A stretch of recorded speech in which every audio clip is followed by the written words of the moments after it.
Fallout Season 2 is now available on 4K Ultra HD and Blu-ray. Based on the iconic video game series, bring home the action-packed post-apocalyptic thriller starring Walton Goggins, Ella Purnell, and Aaron Moten. In Season 2, our odd trio ventures across the wasteland in search of the ruins of New Vegas. Own Fallout Season 2 on 4K Ultra HD and Blu-ray right now. Or you can try to win yourself a 4K copy by visiting bulletproofaction.com right now and entering our giveaway. And now, on to this week's show.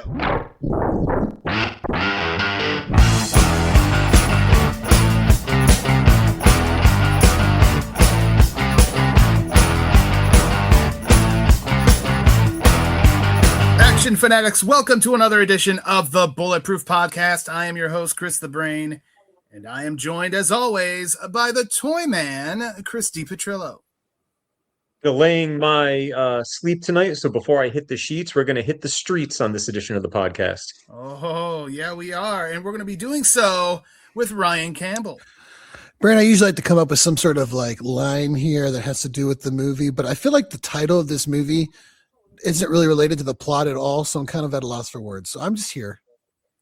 All right, well, fair enough. But yeah, we will be talking about Street Night starring Jeff Speakman. As we mentioned last week, the last time we talked about a Jeff Speakman movie was way back on episode 33. So we are long overdue for some Jeff Speakman content here on the podcast. That was a different world, Brain. It was. It certainly was. And we're in this world now, and hopefully this Street Night podcast will help make it better to be in the world. I don't know. But listen, you know what would help is if you went over to bulletproofaction.com.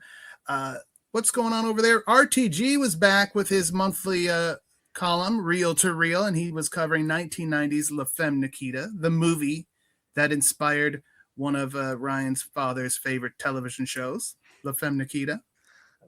La Femme Nikita. He really enjoyed that show and sang the title of it over and over again. The Shaw Brothers, I covered one of their classic films, Five Shaolin Masters. And what about last week? Toyman, we didn't mention this on the show last week, but you surprised us all with a review of The Punisher, One Last Kill. Yeah, the Disney one-shot, it seems to have set up a future for John Bernthal's Punisher character. I know he's slated to be in the upcoming Spider-Man film, but I feel like his story, there's more to be told, and I hope that Disney Plus continues on with the groundwork they laid with this, because I really enjoyed the special. It's less than an hour long, but it was definitely worth talking about, so please check out that bonus edition of No Surrender Cinema.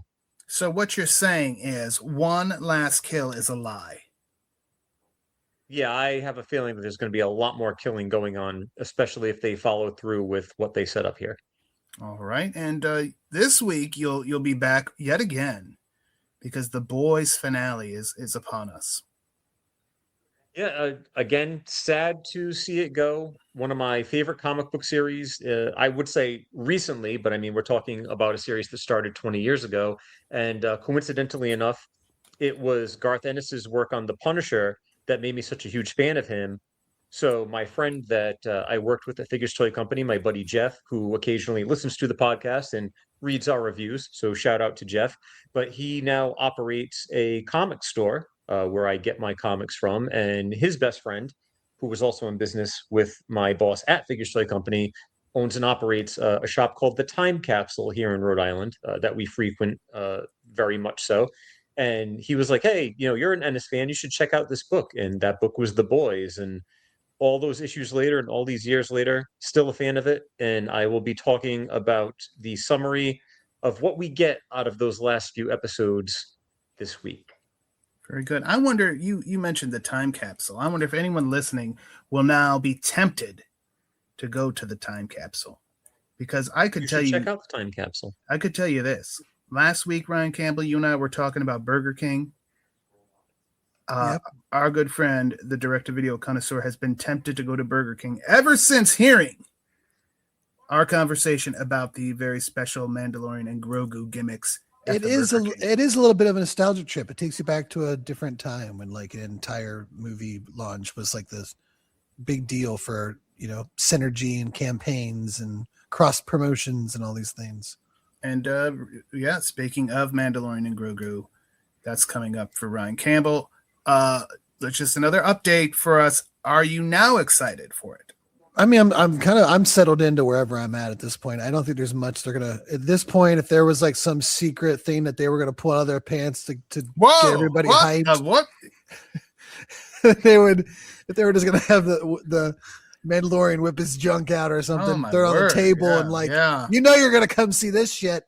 They would have done it by now. And I don't know. It still kind of looks like a really big episode on the big screen. So we will see. Although I did hear like maybe there's some twists at the end that do kind of move everything forward a little bit. So I hope that hopefully if it ends up being like a really well done episode, like the best episodes of that show were really good. So if it's like that but bigger, and then at the end, hopefully by God they move that goddamn story along, I'll be good. We'll be all right.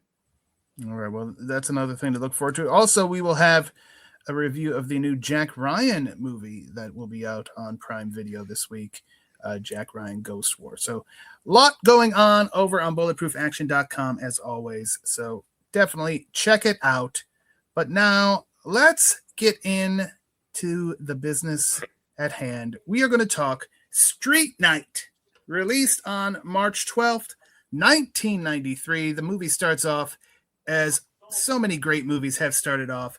The Canon logo, the beautiful Canon logo. A symbol of excellence. You know what you're getting when that logo comes on the screen. You lock in. And I will say that whoever got this upload on YouTube locked in, they did the job as well too. The version on YouTube is like really clear and like well lit and just looks really, really good. So I think it might be the rip from Tubi.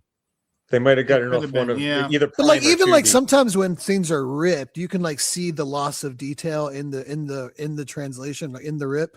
This looks like someone had like access to source files or something because it just looks really good on YouTube. So go check it out. But we watch plenty of rips on YouTube that don't look as no. There's none of that like digital like kind of artificing that you can see sometimes. Like it looks really good. Like Automatic was just, like watching that one was kind of a chore because it was just a very dark VHS rip. This was, to your point, I mean, this popped. Yeah, it did. And as I mentioned last week, when we teased that we were covering this is one of those ones where IMDb will tell you that it was the final movie produced by Canon, but also IMDb will tell you that American Cyborg Steel Warrior was the last movie. And if you go to Wikipedia, they say that Hellbound was the last Canon film. So all of those things, much like Toyman, are full of shit. Wow. True or false? True or false? Wow. Throwing out the heavy artillery early on there, Brain. I would say that we just need another Canon documentary to get down to the facts and see if we can actually prove which one, unless they all stopped filming on the same day and they're all tied. If I had to pick, I would pick, I think Hellbound, being a Chuck Norris movie, would have been the proper way to be the final one. I should probably reach out to Austin Trunick. He could probably clear it up. Maybe that he'll clear it up in his third volume of his Canon book. So also true. Well, maybe he wouldn't tell me. He might say, "No, you wait and read it in the book," and I'll be like, "You smart businessman, very good." Wasn't Hellbound 1994? Right. So that would make sense. So it doesn't make sense that this one is, unless Hellbound was like sitting around for a while and then they didn't release it. So that's true too. Yeah, delayed release. That could be. Who knows? I don't believe it, any of it. Again, take it all with a grain of salt. Just like anytime Toyman tells you a story about something, you might want to question it. Sometimes the math doesn't math. Always check the sources. The timeline doesn't timeline.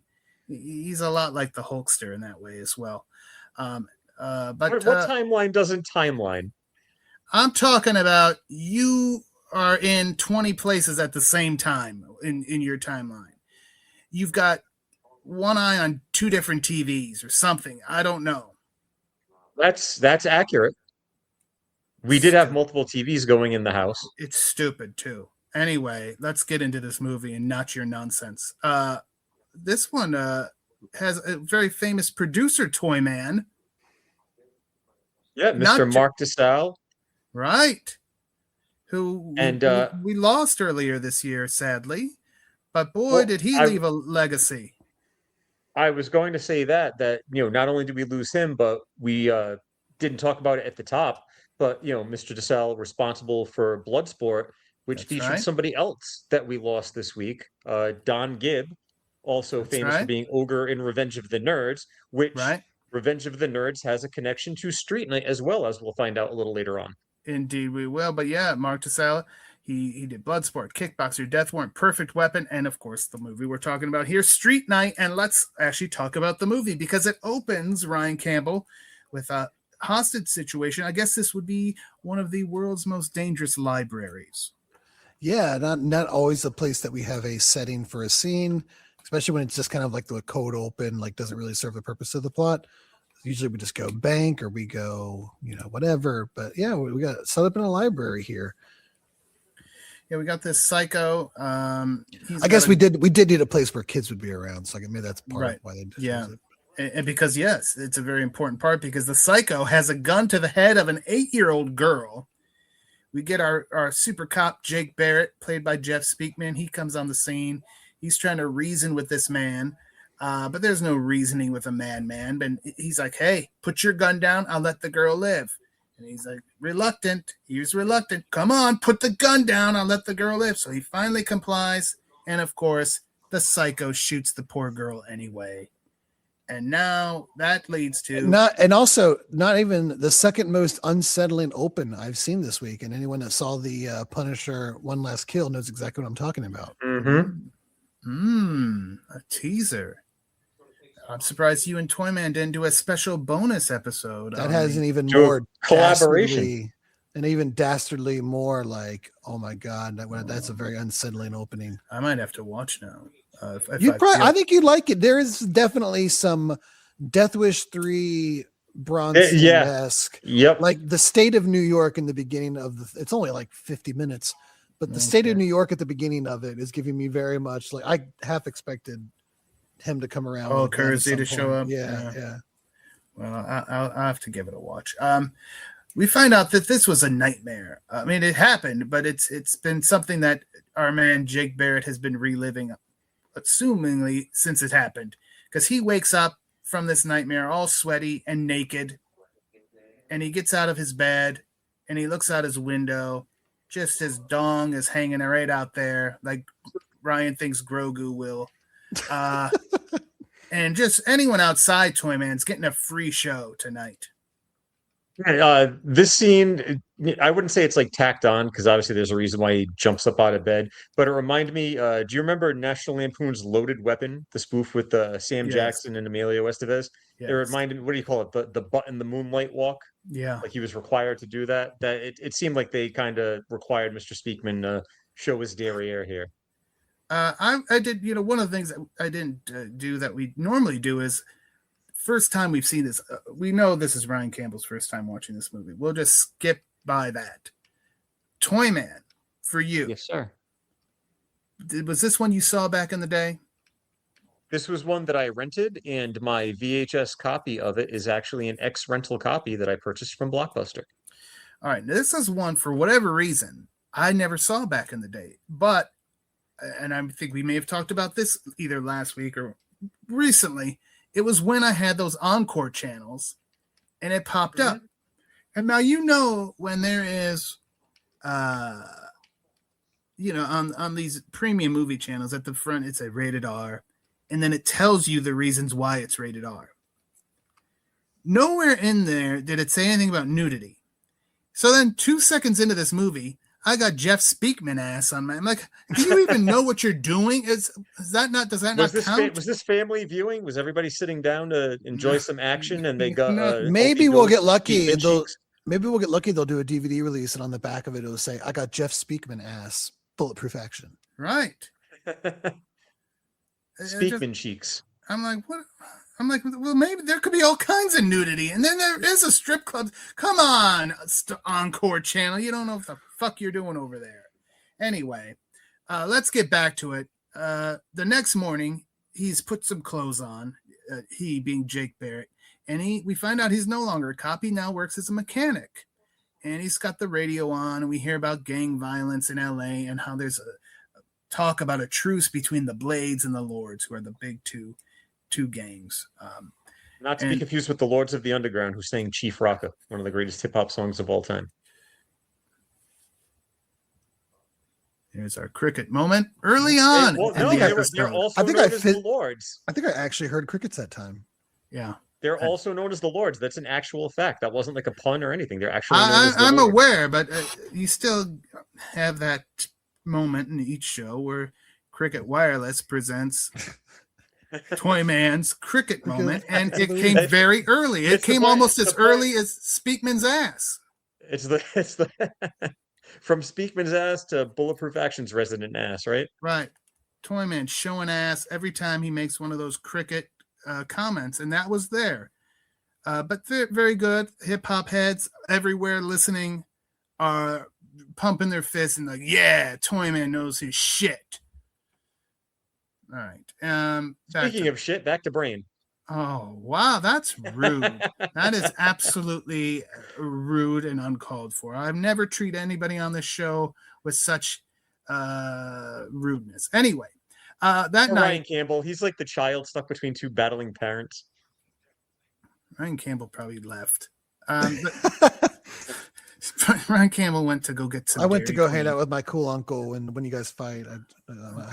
Can you come pick me up? I want Dairy Queen. Anyway, that night we see some of the Lords being driven to a meeting by Carlos, played by Richard Coca, of Only the Strong fame. Mm-hmm. Which was later the same year. Yeah, he was busy. And Jesus is one of the guys. He's the guy in the passenger side, and he's giving Carlos grief because he's not, Carlos isn't a typical gang member. He's kind of an oddball, so that's probably why they just gave him the driver job. But Jesus is there to meet with one of the members of the Blades, Willie. But when he gets to the alley where this meeting is set, and you're not supposed to go down dark alleys, but they do. And Willie's not there. It's James Franklin, played by Christopher Neame. We talked about Hellbound earlier, Toyman. He was a big part of that. He was basically the devil himself in that movie.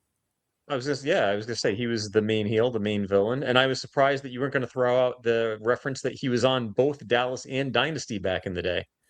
I didn't, but knowing that he was in Hellbound was enough for me. I didn't have to dig deep on his filmography, but thank you. Do you remember him from something wrestling related?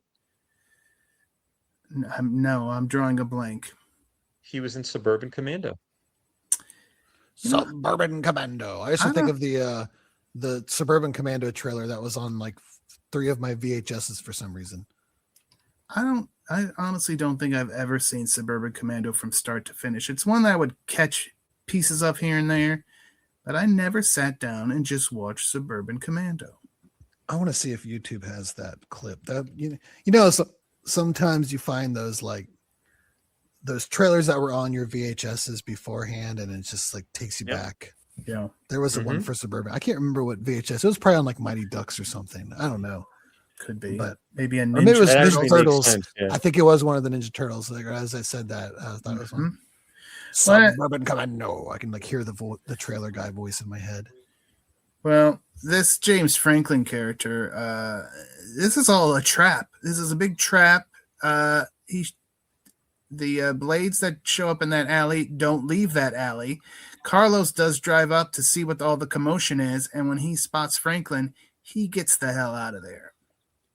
So Carlos is kind of the opposite of the Orlando character in Only the Strong, whereas that Orlando loved the fact that he was kind of embraced by his cousin's gang lifestyle, and over here, he's like, I don't really know if I want a part in this. I'm just doing this because I'm friends with you guys. Right, and he was kind of forced to be their friends too, as we will find out a little bit later. So the next morning, leave a message or take a seat.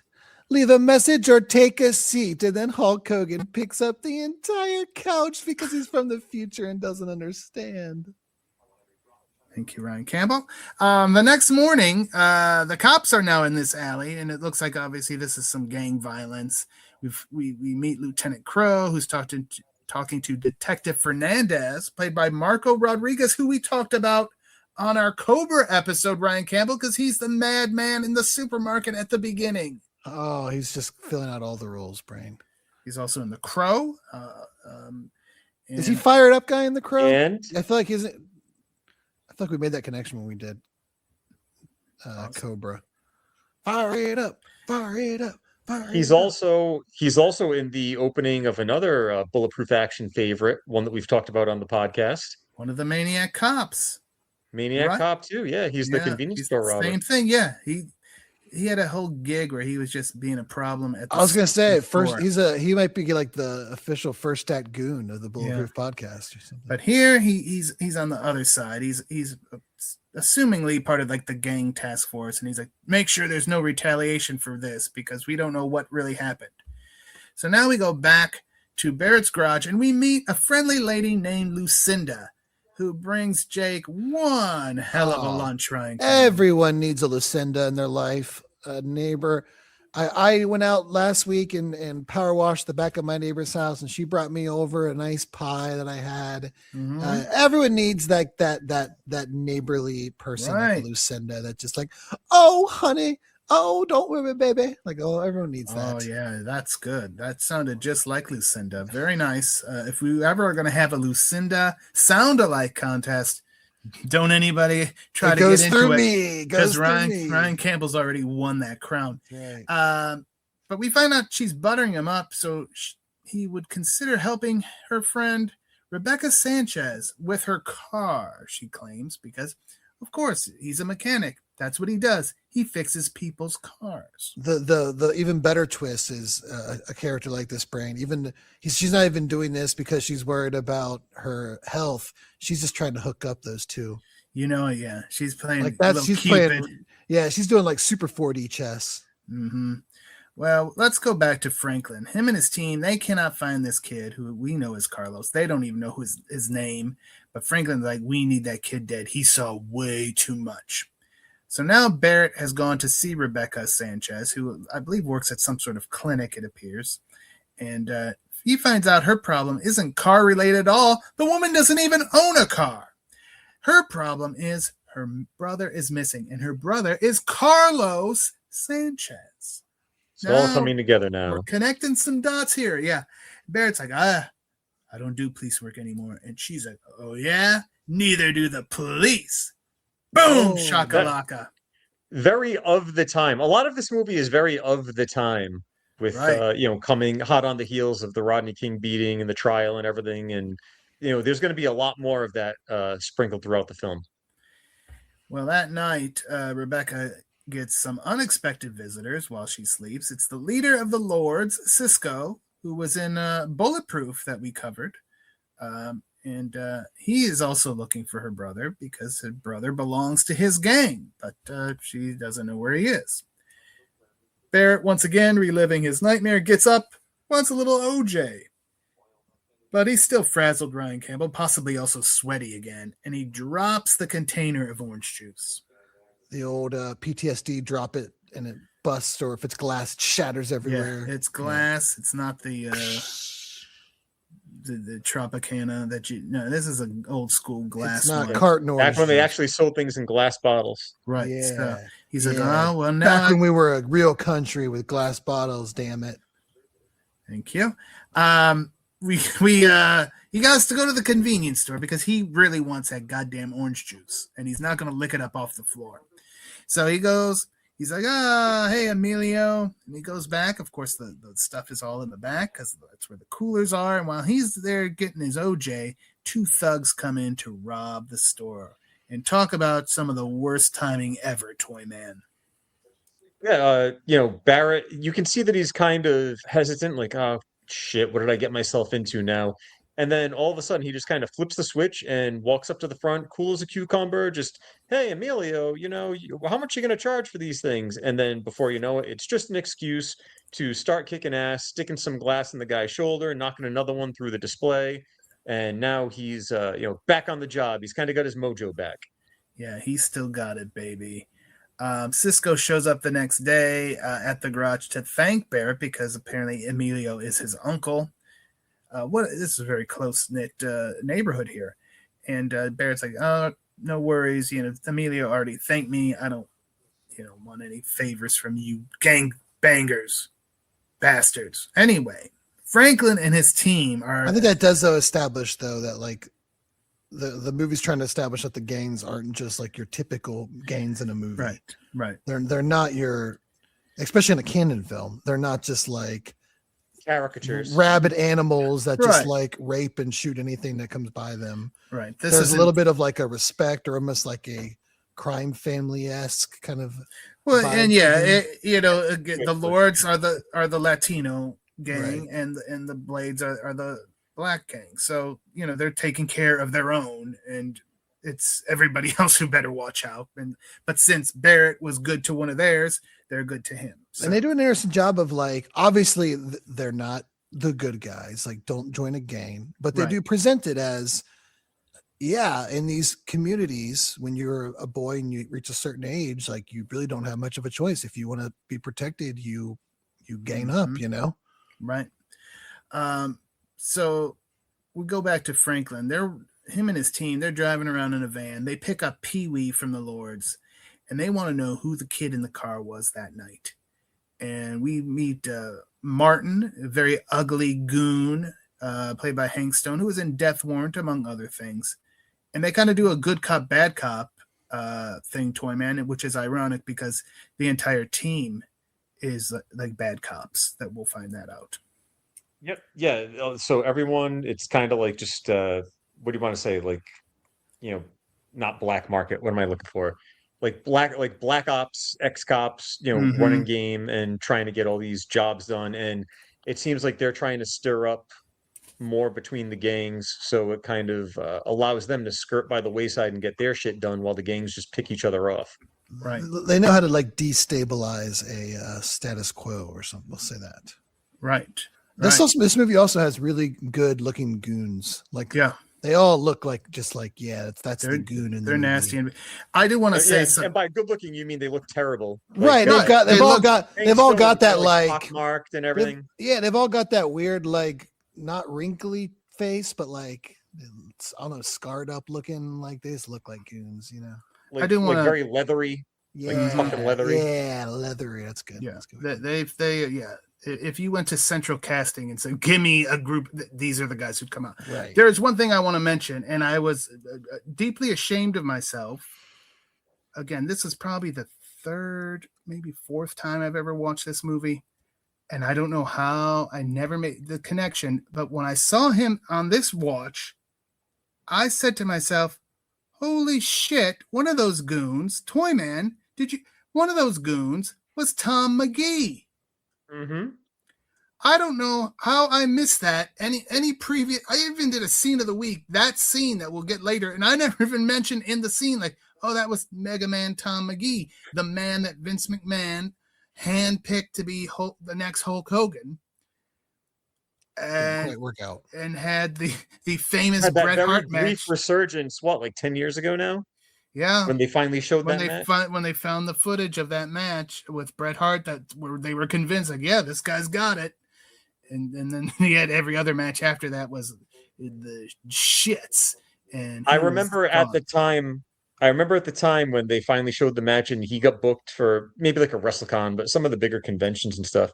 And a couple of people had reached out to us and were like, "Oh, are you gonna do a Tom McGee figure now?" And I'm like, "There's not a lot of life left in this. Like, a year from now, no one is going to care." And I think that unless you're a hardcore like you and I, pretty much everyone has even forgotten the fact that match saw the light of day now.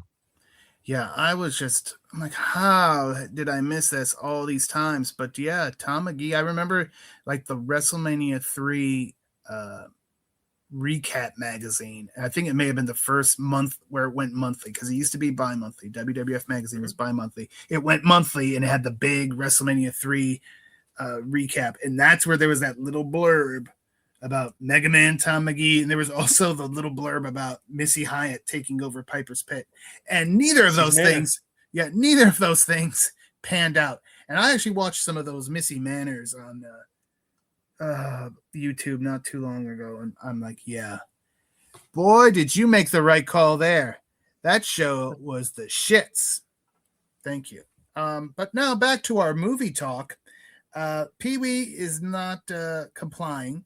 So they also, we should point, had one of the blades in that van. This was like it was a black van, but it was more like one of those white abduction vans, Ryan Campbell, with the number of people they had inside. Right. You would think it had like free candy written or free. Like, right. Free. I don't know what mobsters want. Yeah, I don't know. What gangbangers want. Right. Free drugs. Maybe candy. Maybe they like candy. Everyone likes candy. Gangbangers probably like candy. Marijuana, maybe. Maybe. But yeah, they shoot that guy in the head. So now suddenly Pee-wee's a little bit more cooperative. He's like, Carlos Sanchez. And then they're like, okay, well, what's his address? Fuck you. And then he gets killed too. So I don't know. Maybe he just didn't know the address. Who knows everyone's address? I don't. Or he realized they're just gonna kill him after he gives right. Them what they want. So he doesn't. Dead anyway. He realized he screwed up by spilling the beans to begin with, and yeah. Well, a desperate Rebecca now shows up at the garage and once again is asking for Barrett's help. And Barrett this time seems a little bit more receptive. He could see this woman is just at her wit's end. But then when he hears that Carlos is in the Lords, he's like, no. You can go now. I don't want it. I want to get involved in this gang nonsense. So now we find out that the dead blade from the van is discovered by the Blades, including their leader, 8-Ball, and Willie, who we have seen before, Toyman. Yeah, we saw him in the Duty classic, Soldier Boys. I believe he was the character that got Duty's character to sign off on bringing them on the mission. Wasn't he the one that was like, yo, I'll find that bitch? Yeah, I believe so. I believe that was him. And I'm pretty sure he's also the marathon runner in Seinfeld. The very famous Seinfeld episode that has, I believe, 17 bastards in the 20-some minute runtime. You want to talk about a high BPM, it don't get much higher than that one. That's absolutely one of my favorite episodes as well of that program. But yeah, he's there, Jeremiah Burkett, and he's like, let's go to war. We need to go to war. And Abel's like, you don't tell me what we need to do. I'm the boss here. Now, meanwhile, the Lords have found dead Pee-wee. But so he's got some guys like, yeah, we need to go. And Cisco's like, you know what? We do. And I think this is where we see Smokey. Is it not Toyman? It is. Played by one of your favorites. One of my favorites. Los Reyes, who you remember from the late night soap opera, Valley of the Dolls. Remember that one, Toyman? Did you watch that? I remember. I remember. Did you not get it? I did not watch that one. But your reference could have been much more timely because he played Hector Ayala in Daredevil Born Again season 1, which I covered for the site. And I'm you not may into recall timely references, but go on. Well, if you don't want a timely reference, I can give you one that's 35 years old and something that you were not that big of a fan of, but he was in Lethal Ninja. I didn't mind Lethal. Yeah, I saw. Isn't there 2 Lethal Ninjas? Anyway, he was in Valley of the Dolls. I remember that. I think Jay Peterman from Seinfeld was also on that show to throw some more Seinfeld in there. I remember that was a late night one, and it would show a syndicated one. It would show side boob and like butt cheeks sometimes. It was real racy for the time, Ryan Campbell. Ooh. Real racy for just regular TV. Some cheek action, yeah. Whoa. And he was also on the daytime soap opera that Toyman watched, One Life to Live. All right. And he just passed away earlier this year. He did. He was another one who we've recently lost. So yeah, that's Smokey. He played Smokey here, and he was all for war. Barrett meets with Rebecca yet again, and now he finds out a little bit more. I found out that their parents died when Carlos was only 5. She was 18, so she ended up basically becoming his parents. She raised Carlos. And then she talks about how Carlos was getting beat up on the way to school and on the way home from school. So if he ever wanted to go to school again, he pretty much had to join the Lords to prevent being beaten. And he has dreams, Ryan Campbell, of being an astronomer. Oh, he's always looking to the stars. Indeed. The streets of the stars. So now suddenly Barrett's like, all right, I'll see what I can do. and Cisco and Barrett. He's like, what are you doing with this woman? Don't worry, my guys are looking after her. Willie's watching from afar, and he's like, what the hell is this guy meeting with these guys for? So now it's like, oh, you could just see who's on whose side. Why is this person helping that person? Well, we'll find out. But Barrett now goes to see his friend Ray, the coroner, played by Bernie Casey of Revenge of the Nerds fame, which Toyman teased and Jefferson. Earlier. Yeah. And he is wrapping up a forensic science class when his old buddy Jake Barrett's like, hey, can you pull up the police report on that gang shooting in the alley and see if there's anything oddball about it? And they look. And did anyone else get the feeling when they were like, oh, Lieutenant Crow filed it, that they were like trying to tease that Lieutenant Crow was somehow dirty? Yeah, they definitely. Yeah. Crow kind of has that bad guy face too. Like he's got like, with the slick back hair, like, and it seems like there's multiple times that the movie seemed to imply that like we're gonna get maybe a swerve at the end that he's part of it or in on it or is, trying to get rid of the gangs. So he's hired these guys to kind of uproot everything. Something like that is what I was expecting. Mm-hmm. And I think having Marco Rodriguez playing a cop too, it's almost like you expect, like, all right, both of these guys, one's like notorious for playing a villain in these movies. This guy looks like a villain. Like you're waiting for the other shoe to drop and at least one of them to turn. Indeed. And I've, again, watched this many times. Of course, I watched it and didn't even recognize Mega Man Tom McGee. So what the hell do I know about it? I could watch this 10 more times and still learn new things. Willie Tracks. I'm not going to be I'm not going to harp on grammar and writing, but I did get a chuckle out of your note that Ray was wrapping up his forensic science class and you forgot the W as if he was closing the class. So now I want like a Jeff Speakman, Bernie Casey rap battle, and we'll never get it. I noticed that too when I was reading the note, and I'm like, well, that's not right. But maybe I was thinking about the famous rap in Revenge of the Nerds. Underrated trope scene in movies is character that has information teaching a class while the protagonist leans against the wall waiting for him to finish. And it's usually like the guy that's explaining the lesson is doing some sort of like remedial day one explanation of whatever the class is that presumably at this point most of these kids would already know. We saw, or you get some exposition out of it. Yeah. It's like, I just happened to join this class the day that you talk about how a mosquito can pull DNA from a dead body, and I'm going to explain. Yeah, I'm going to explain here what forensic is, even though this is a college course, and presumably every single person in here would already know this. But I was going to say we saw something similar recently when we talked about a little something called Indiana Jones and the Last Crusade, and Marcus Brody was just hanging around while Indy rapped with a W up his class. Yep. So we get those a lot. Well, maybe you should start a letterbox list of them, Ryan Campbell. Maybe I should. That's a good question. Do it. Willie now has tracked down Barrett because he's like, what the hell? He pulls a gun on him. Next thing you know, 8-Ball's there. There's more of the blades. And Barrett is just trying to make sense of everything. It's like, you guys are losing guys. Those guys are losing guys. Something's up here because nobody seems to know who's doing what. And he's like, 8-Ball, give me 2 days. Let me figure what's going on. Because, again, no one's going to benefit if you guys just go to war. You're just going to be killing more of each other. All right. Now we see Martin, that pock-faced goon bastard, he's giving himself a Lord's makeover. This seems like some kind of bizarre reality show concept, Toyman.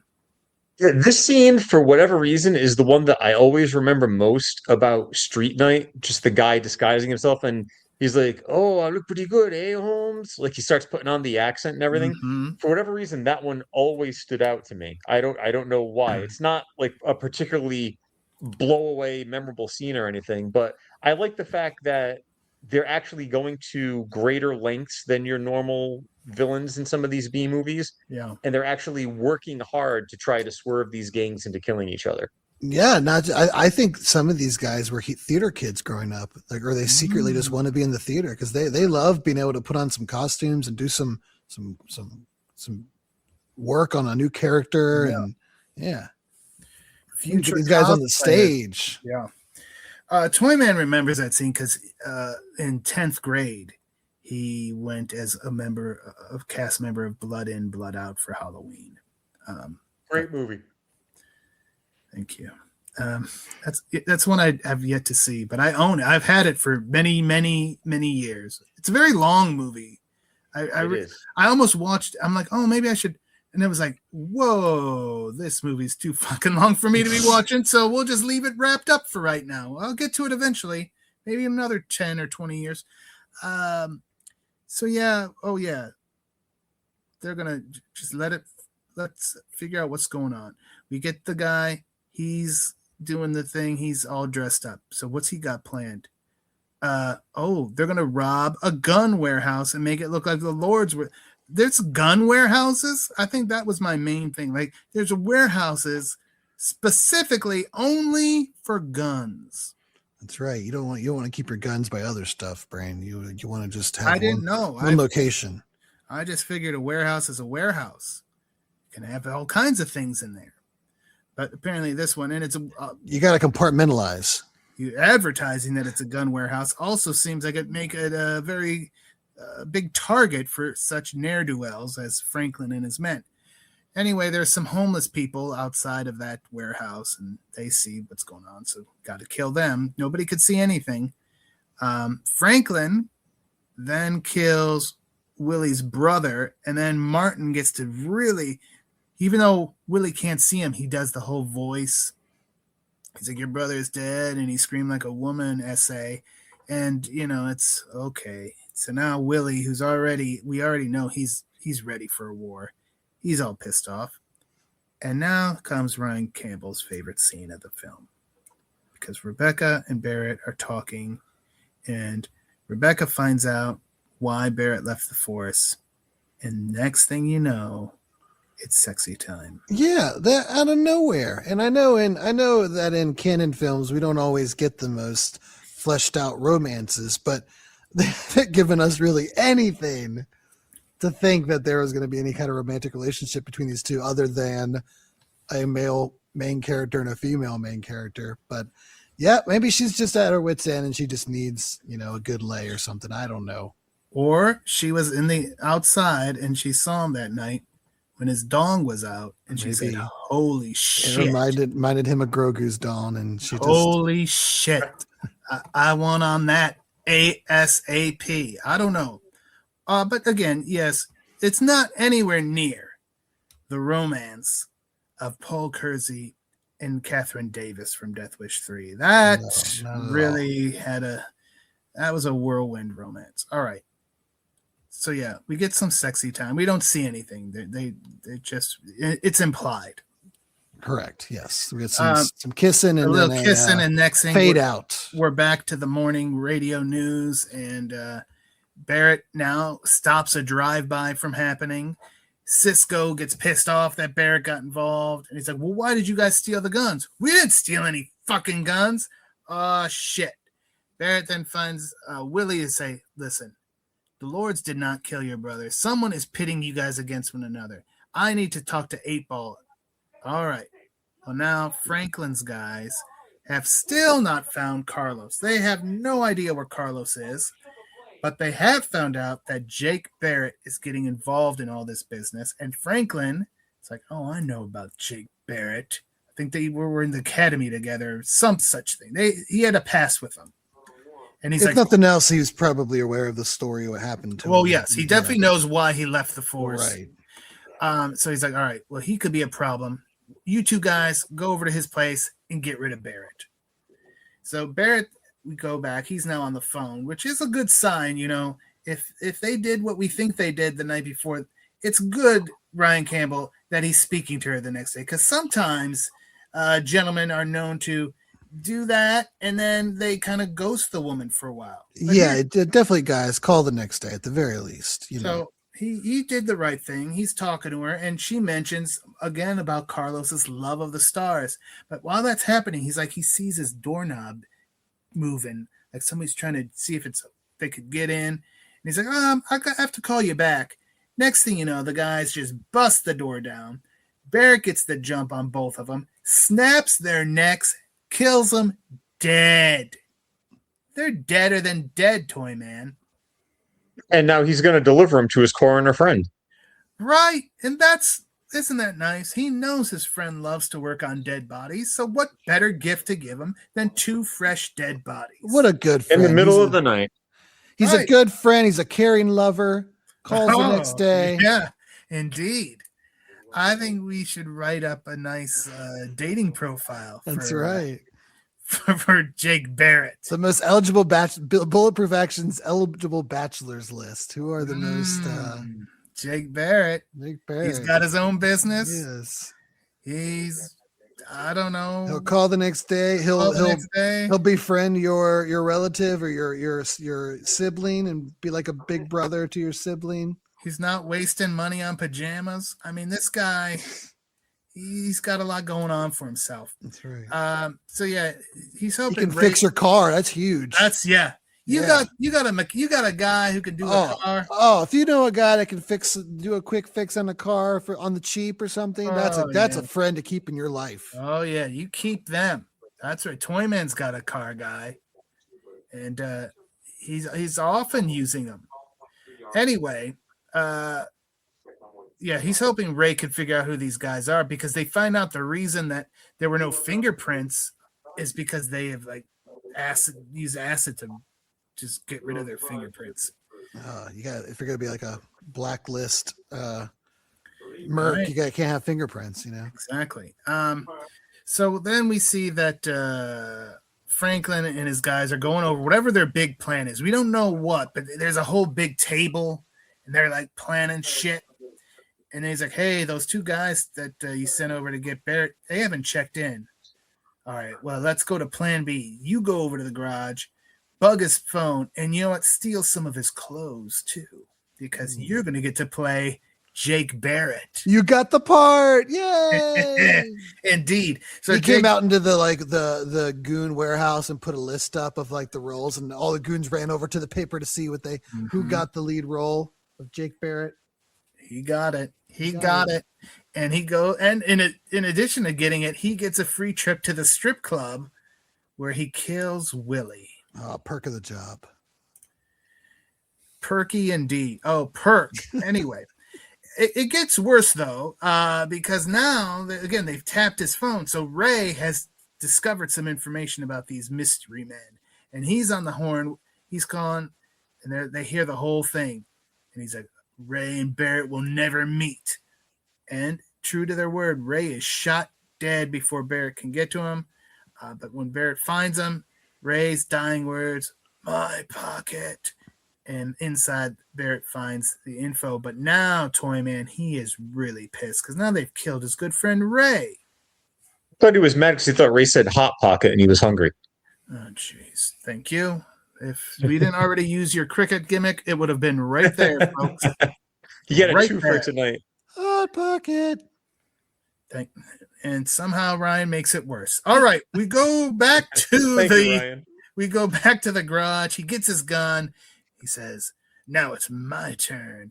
And then 2 seconds later, the Blades show up and just shoot the hell out of his place. So now Barrett calls Lieutenant Crow to try to inform him of what's going on. And he finds out that he's wanted for murder. This plot thickens now. These are some of the more competent bad guy groups we've seen in one of these films. Like they're like on top of their shit and haven't really, other than I guess maybe not sending more guys to his apartment, but they don't really know. They just think maybe he's a cop. They know that he's fried. He was, as far as Franklin knew, he kind of just lost. Right. They don't know if he's like a real legitimate threat yet. So you can almost say like, they might have thought 2 of their goons would be enough. So they haven't really slipped up or done anything stupid, and they're always on top of things. They've got it bugged. Like they are a ruthless, efficient group. They were trained. They were trained. These guys are not just some random goons. These had training, and you got a guy like Franklin who obviously has his shit together for the most part. In fact, he gets word that they have still not found frickin' Carlos, and but they have found the next best thing, Carlos's sister. And Franklin's like, I will handle this one personally. So time to step into my role. Oh yeah, now he gets to do a little play. Now the director gets to get on stage. Franklin as Officer Green shows up to talk to Rebecca, and he does a bang-up job. He does. He is like ready for anything, because she even plays it like she's skeptical. Like, this movie does a really good job of everybody being like really competent. Like, the gangsters aren't just mindless, dumb gangsters. The bad guys aren't just like stupid, like make a bunch of mistake bad guys. Even the damsel in distress at this point is like skeptical, not trusting, throws a few like curveball questions out there, and he answers them well. He knows enough things to make it seem like he really is Barrett's buddy, and kind of plays on the heartstrings of siblings, and answers the questions right. Like, he doesn't trip up. It's just that everybody's like super competent in this movie. Yeah, he definitely pulls those heartstrings, gets her to spill the beans that Barrett was going to look for Carlos at Griffith Park. And next thing, he does the thing. He does the tactic where too, like, he also just kind of gives up, but like knowing that she'll stop. Like, he just goes, well, you know, if you hear anything, you know where to find me, and starts to walk away, and like that like shows her like, oh, he must be real if he is willing to leave and not like force it. So, okay, I'll tell you where he's at. Right. It's the old willing to leave. He helped the little girl on her bike and everything. Like, he's a bad guy. It's not going to help the kid. Right. It's the old, I'm going to leave the car dealership. I'm willing to leave. I'm willing to walk away. Right. Oh, well, wait now. So yeah. So next thing you know, though, poor Rebecca is in the back of this cop car and being driven away, and the kids that she was watching are just dumbfounded. Like, why did these guys just take her? But they did, and we find out that Barrett finds Carlos. He's at the observatory, and Carlos is like freaked out. He runs off. Barrett catches up with him at a shack that apparently Carlos has been staying in. Shacking up in. I know one thing. Carlos is quick. He is. He hopped over that wall, and by the time that Jake got to the edge of it, that fucker was like halfway down the street. He's good. That's why he stayed alive this long. Exactly. That's why he's still living. But when he gets him, he's like, I'm just tired and I don't want to run anymore. And he's like, I could identify the guy that was in the alley that night who's causing all this problems.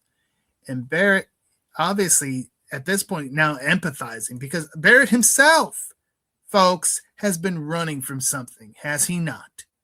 The past. Yes. And now, and at least we get Carlos not, I could kill you, man. I can handle myself. Like, he doesn't want this. Right? No, he never wanted this life. He just kind of was forced upon, and now it's just gotten worse. And but when Barrett says, we're not going to have to run anymore. All right, that's good stuff right there. Now Franklin's like, okay, I got the girl. You guys go to the observatory and find that shack and whatever. So they do. They find the shack because they talk to the same security guard. It's like, yeah, the kid's been staying at this shack. So they find the shack. But at that point, Carlos and Barrett sneak out the back, and they're running through the woods. And now the bad guys have to give chase. They end up at a horse ranch. And then something so unexpected. And one of the things I loved about is this scene here, Ryan Campbell, where you've got Jake Barrett and Carlos on a horse being chased by these guys in a truck. A good old truck horse chase scene in Los Angeles. You would not expect this in a urban movie. In a movie called Street Night. Right. But they do a good enough job of like changing up the topography, I guess, of the scene that you would buy. Like, the truck is having a hard time catching the horse because they're changing direction, they're going off road. Like, it's not super gimmicky, but really well done. We get some horse work. If you go back again to reference our last crusade, we have an appreciation for horse stunt work on this podcast. Indeed, and we get it here. And so while our horse is used to this terrain, the truck was not. They end up crashing and burning, which allows our heroes to escape. Jake then gets back, calls Lucinda looking for Rebecca, find out she's gone missing, And Lucinda's like, in addition to that, I got a call that said you need to bring Carlos to the train yard tonight. There's a little bit of an Everybody's getting involved. We're doing a little bit of like we got to get going, but I'll allow it. The movie's been super tight up into this point, so I'll let it. Yeah, Lucinda is like Jake's message service at this point. Yeah. She's moving the plot along a little bit, but it's okay. It's working. Barrett and Carlos are now looking into what Ray had found. I guess they're like at the library or something. They're on the computer and they're looking up. And when Franklin's picture comes up on the monitor, Carlos is like, that's him. That's the guy I saw in the alley. Oh yeah. Now we know. So Barrett's like, okay, you got to stay with Emilio tonight. But Carlos is like, no, I want to be there. No, you need to stay here tonight. Okay. And then another little bit of a red herring here, Toyman, because Amelia is like, this will be your room. And then 2 seconds later, Carlos leaves. So you think... Yeah, so we don't get the babysitter shenanigans of Emilio and Carlos. No, but I'm thinking, oh no, Carlos is going to get involved. Yep. Physically and end up dead. Yep. Another area where the movie like kind of implies like it's going to do the tropey thing, but we'll see that it doesn't, where you're like, this idiot, this dumb kid is going to go in there and ruin everything. Right. But they don't quite go that way either. So at this point, Barrett has been looking at these addresses from what he got from Ray, and he's now found the hideout. And he goes in there, he sees the big table with the master plan. But what he doesn't realize is when he got in there, they had like a little silent alarm gimmick. Do you think he found everybody's like casting headshots? Oh yeah. Yeah. Yeah. Their roles they want, all that kind of stuff. Yeah, who's going to be in Cats? Or right, right. Pile of their headshots. Mm-hmm. Yeah. And so, Baby Huey, who it is L.A. They could have all moved out there to become actors. It's true. And then when it didn't work, they just became mercenaries. Right. Some would say the same thing. It's like the thing like every waiter in L.A. is a wannabe actor. That's right. That is true. I think. I don't know. I've never been. But I assume that it's absolutely 100% correct. Who wants to be a waiter? I don't know. I ain't waiting because I'm no waiter. That's a song. Isn't it, Toyman? You know it is. It's called I Got a Man. What's the song got to do with me? All right. Anyway, thank you. But Baby Huey is notified when that silent alarm goes off, and that is, in fact, Tom McGee. And, he has a battle with Barrett. Where's Dewey and Louie? They may have been some of the other characters. I don't know. They may have been the two guys who died. Cartoon duck, Ryan. Wrong cartoon duck.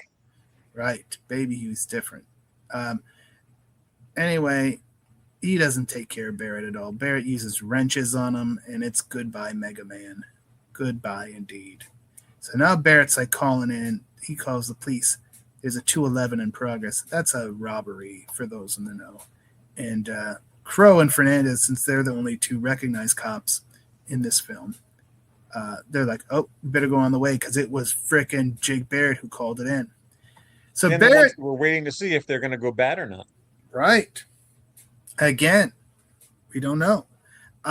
So the robbery happens. It's like at this very high-end, real swanky jewelry store, Ryan Campbell. Seems like a place you'd have to make an appointment to go into. Yeah, the kind of place they don't just let anybody wander in off the street. Right. And they pull it off, and then in the aftermath, obviously, there's the cops and everything. Barrett shows up. He's like, hey, give this note. I'm going to write this down. Give this to Crow. I got to head to the train yard to rescue my lady. So he does that. Barrett finds one of Franklin's guys. This is one of my favorite scenes. He gets to the train yard. He's like, where is she? And he's not talking. So he puts the gun in the guy's mouth.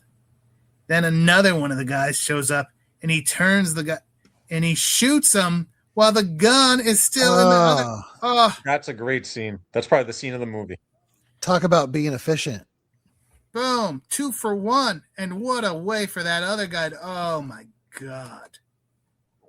Great. Again, this movie is good. We've had that horse. Come on. All right. So anyway, Barrett takes out another goon. Now there's that ugly Martin, but he gets taken out by the blades and the Lords. I love that payoff. You're kind of, in a weird way, you're kind of rooting for the Gaines in this movie. Like they're being worked against each other, and you're kind of hoping that they're going to just like get together, talk it out, figure it out, and turn the tables, or as Michael Scott would say, oh, how the tables or turn the tables. What's the exact phrase that he says there? Oh, how the turns have tabled. I think that's what he says. So yeah, a good payoff. That we're rooting for these guys. I mean, they are still gangsters. We'd love for them to get on the straight and narrow, but at least there's a little bit of mutual respect there and stuff like that. Indeed. And then we get our man, Jake Barrett, finding himself in a very similar position from early in the film. Because Franklin has Rebecca. He has a gun to her head, and he's telling Barrett to put down the fucking gun and she'll live. Deja vu. Deja vu indeed. Come full circle. But this time, our man is prepared. He puts down his gun. But he had another gun on his ankle. Ankle gun. Boom. And while Franklin is making his fancy quotes, our man of the people, our blue collar. Quotes Shakespeare. Yeah, he quotes Shakespeare. But our man, our blue collar man, quotes the great poet Arnold Schwarzenegger with a little hasta la vista. Unbelievable. Then we find out it was, in fact, Carlos who got to Cisco and 8-Ball and brought them all together. That's what Carlos snuck out for, not to be a big tough guy. Yeah, he was using his noggin. He was. Again, the trope we usually think is he's going to make the finale overly complicated by being a stupid character, but no, he did the smart thing and actually saved the day. Good job, kid. Lieutenant Crow sees Barrett and he's like, uh-oh, again. Last time he talked to Crow, he's like, you're wanted for murder. But this time he's like, I want your statement on my desk in the morning. You'll find the statement forms right next to the reinstatement form. Yeah. Oh. And Barrett's like, well, I'll think about it. He doesn't want to commit. And then Lieutenant Crow and his man Fernandez, he's like I said earlier, one day at a time. One day at a time. And I'm glad that was mentioned because right behind Toyman this week is his autograph poster of Schneider from One Day at a Time, Pat Harrington Jr. Absolutely the biggest Schneider fan who ever lived is the Toyman, Chris DePetrillo. So if you have any Schneider memorabilia, he will provide you a P.O. box to send it to. True or false? I'm trying to think of something that rhymes with Schneider to make a witty comment, but I can't. But I have nothing against One Day at a Time. That's a tricky word to rhyme with. It is. Not to be confused with Dr. Elsa Schneider from our Last Crusade episode. Man, there's lots of parallels to Last Crusade. This is just Schneider, the handyman. And Toyman has a denim vest and a tool belt he walks around with when he wants to pretend. When he's cosplaying as Schneider at the Rhode Island con, he'll be doing that. I mean, in the 90s, I was known to rock a denim vest or but a tool belt. No, I'm not a handyman. You're just cosplaying as one. I don't know that Schneider was much of a handyman either, if I recall. But, also true. There you go. But yeah, this movie was then dedicated to the United Kenpo Group and gang truces everywhere. Very classy way to finish up this film. The end credits come. The final thoughts are now coming. Let's start with Ryan Campbell. I really enjoyed this a lot more than I thought I would. And it goes against a lot of, like, Canon's kind of going against the way they typically do things. Like, they're very, like, usually are very, like, anti-gang, pro-cop. They're kind of like how they think criminals should be treated kind of way. But they go against it a lot in this movie. Like, you sympathize with the gangs. I guess there was it was dedicated for, gang truces and that kind of movement that was going on around the time, especially in LA. And again, they're not the heroes, but you are kind of rooting for them to get to the bottom of this scheme and being played against each other and everything like that. I mentioned it before. It's a very competent movie. Like, it seems to really care about its characters. Like, no one is really written into a corner. Nobody's like made to look stupid just to move the plot along. everybody's like on their shit, like it feels like when it was being written as a script and performed and shot that like they genuinely cared about making the characters, not look like idiots just to get an action scene on or get an action movie on film. So it's a tight movie. Logically everything makes sense. There's a few times that we got to kind of speed run some stuff just to get to the point, but that's okay. It happens. I really enjoyed it, Brain. It was really good. I did as well. And there may be a reason, and maybe you've heard this too over the years, Toyman. I believe this movie was originally supposed to be a Paramount movie, but something happened between Paramount and Mark DeSalle where they were like, no, we're not doing any more Jeff Speakman movies with you.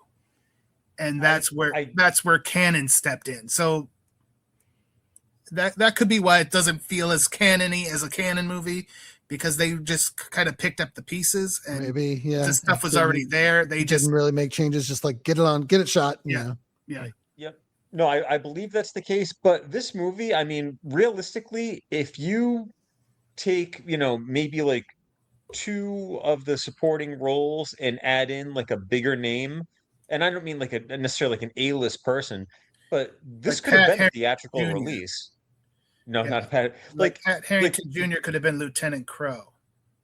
Like if you think about it, this is along the lines of Thomas Ian Griffith's excessive force. Yep. Like not a star-studded cast, but you had James Earl Jones and everything. Like if you had someone like that, like I love Bernie Casey, but Bernie Casey's not bringing people to the theater or anything. So if you had a couple more well-known mainstream names, people who were kind of current in working consistently at the time, this could have been like an excessive force. Like I don't know if it would have been a runaway hit at the theater, but I think that after the success of The Perfect Weapon, Jeff Speakman deserved more than going, straight to video. Yeah, I mean that was the thing, and I think a lot of people out there think he did Perfect Weapon and then he never did anything else because it just was like that was so big, and then boom, he was already direct to video or limited release. I'm sure this had some sort of release, but another great person would have been Grandpa Al Lewis. Would have been good, don't you think, Toyman? As his grandpa? Sure. Maybe like he owns the garage and like that's where he's working. Right. Or maybe instead of Emilio, it was Grandpa Al Lewis as the convenience store operator. And he could have been like, oh, Grandpa, you're bats. There's our third. More crickets. Cricket. Cricket moments are all abundant in this one. I'm not saying I needed an evil villain monologue, but I guess maybe one thing I could have used a little bit more explanation of the motivation of the bad guys. Yeah, why did he become evil? Yeah, I assumed that they were being paid by some higher power to kind of facilitate a gain war and like wipe the gains off the plate. But like I just kept waiting for that to come. Like, there's secretly the cops are trying to kill the gains against each other or something like that. I don't know, but like. We never really got an explanation why the hell he's doing this. But maybe Schneider had paid them. I don't know. Toyman, what do you think? I mean, I don't know. Do you want me to talk? Do you want me to bring the crickets again? No, that's all right. Every time I watch this, I'm like, yeah, this is a good movie. Perfect Weapon is fantastic.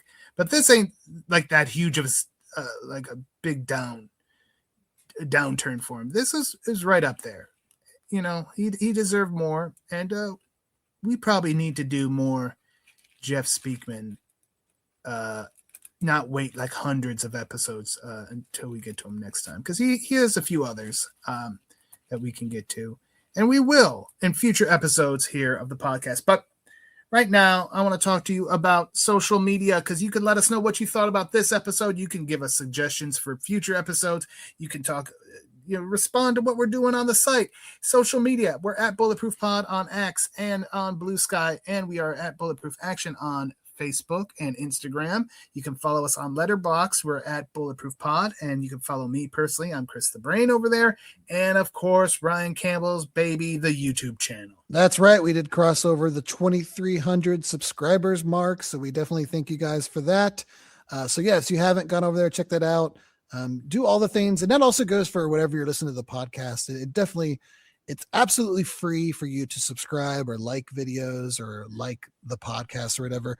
And for a small channel like ours or small pod, it makes a world of difference for all the different algorithms and feed the beast and all that kind of stuff. So anytime you guys can do that, we certainly appreciate it. And thank you guys for getting us over 2,300, and we keep pushing onward. And you put over the Bulletproof Spotlight specials that we do on the YouTube channel last week. I'm working on getting another edition of the Bulletproof Spotlight for June. So stay tuned for that. And while you're staying tuned for things, Toyman is very excited about our podcast next week because we are going to be covering Cage 2. Bringing it back. We talked about Cage a while ago. Reb Brown, Lou Ferrigno, they are both back for the sequel, and this should be a fun one because I enjoyed talking about Cage with you gentlemen, and I am anxious to see what you guys think of Cage 2 because I believe this is a first-time watch for both of you, right? That is correct. Yep, and hopefully our viewers can go check out our Cage 1 podcast this week. I'm going to check and see if the numbers jump on Cage 1 this week, so I'm counting on you all. Okay, yeah. Cage, get it together, folks. You want them both. That'd be a nice little appetizer for Cage 2, which is coming up next week right here on the Bulletproof Podcast. Anything else that we haven't talked about that we want to talk about? I don't think so. But nothing that comes to mind. Enjoy your Memorial Day. That's right. This will be going up the day after Memorial Day, right? No, the week before. This will be Cage 2. We recorded twice this week, so I was a little bit off. We're way off. Cage 2 will be the day after Memorial There you go. Day. So enjoy your Memorial Day weekend, everybody. Indeed. Everybody will be well rested for the Cage 2 podcast. And you'll need to be. I don't know what that means. But yeah, enjoy Memorial. Hopefully it'll be nice. I'm hoping it's nice here and, it feels like summer because it seems to be going back. It's very bipolar this spring. It's like, it's going to be nice. No, we're back to 40 degrees for some God unknown reason. Get it together, weather, you bastards. All right. That's all I have. That was basically old man shouting at clouds. And I think that's where it's time for me to say thank you all for listening. And as always, stay tuned for more of the Bulletproof Podcast.